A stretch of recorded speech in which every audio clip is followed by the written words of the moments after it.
Sebastian, please. It would have been really easy to make this film a little bit more, I don't know what, campaigny or shouty and get on a soapbox.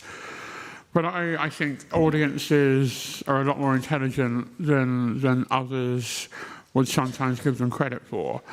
And something that would have been more campaigny, it would have been good, it would have been all right, but a good film will change what an audience thinks for maybe a day. But a great film will change how an audience thinks the rest of their lives. And Aaron Schimberg is in the great film business.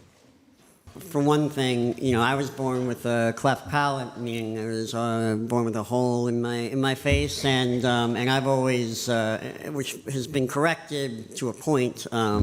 They closed it up, but the mark of it remains, and I've certainly gone through life always wondering, how much of this defines me? How much does this cleft palate, does this flaw, as it's often considered, how often does it, or how much does it define me for other people, but also to myself? And it was always very important to me, if I'm making films about disfigurement, to cast people with disfigurements. And yet, when I did that, some people called the very idea exploitative,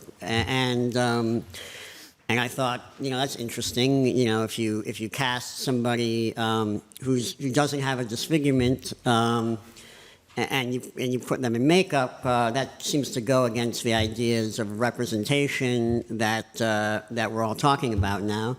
And yet, if you cast somebody with a disfigurement, that's inherently exploitative. So you're damned if you do, damned if you don't. And this is a way of avoiding the issue altogether. So I sort of thought, okay, well, I'll make a movie and I'll do both, and I'll have these two, somebody in makeup and somebody with a disfigurement, and I'll put them in a movie, and I'll have them sort of go to war with each other, both as characters and also as ideas, and see what happens. So these were some of the inspirations behind it.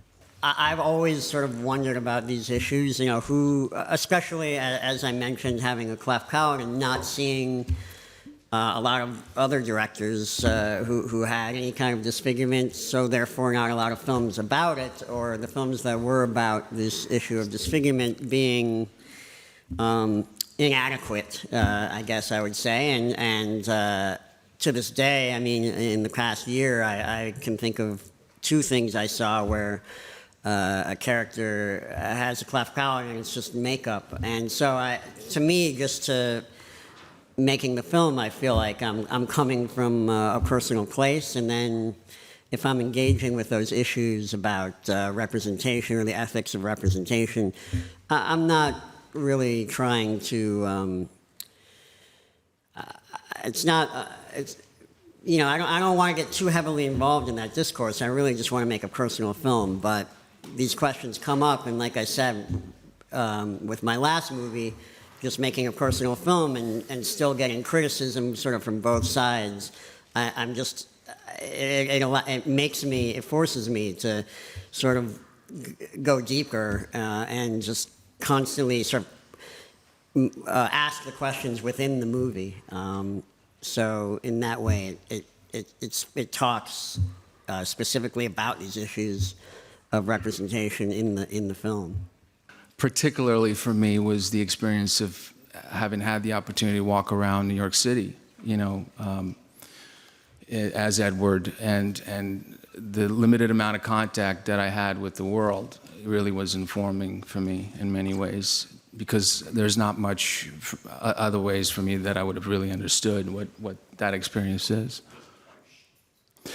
It lives between two extremes, as I was saying. It lives between overcompensation and complete uncomfortability, and we have to find a better way. I think I don't want to speak for Aaron, I think he can say it more eloquently than me, but when I was looking at this film, I think that's what I understood and I was drawn to was that this offers us a little bit, perhaps a different way of looking at it, so that we don't always have to live between these extremes of totally ignoring, but then overcompensating that as we do.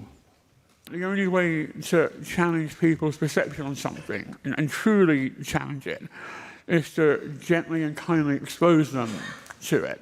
And the more we can do that and have conversations like the one we're having now, the easier and more organic that all eventually becomes. And as I said earlier, I've got no business in shouting people into submission. I love a good, honest conversation, a little bit of loving, graceful correction when needed. But the more we can see people who don't fall into the as the earlier question was, don't fall into the category of like beautiful.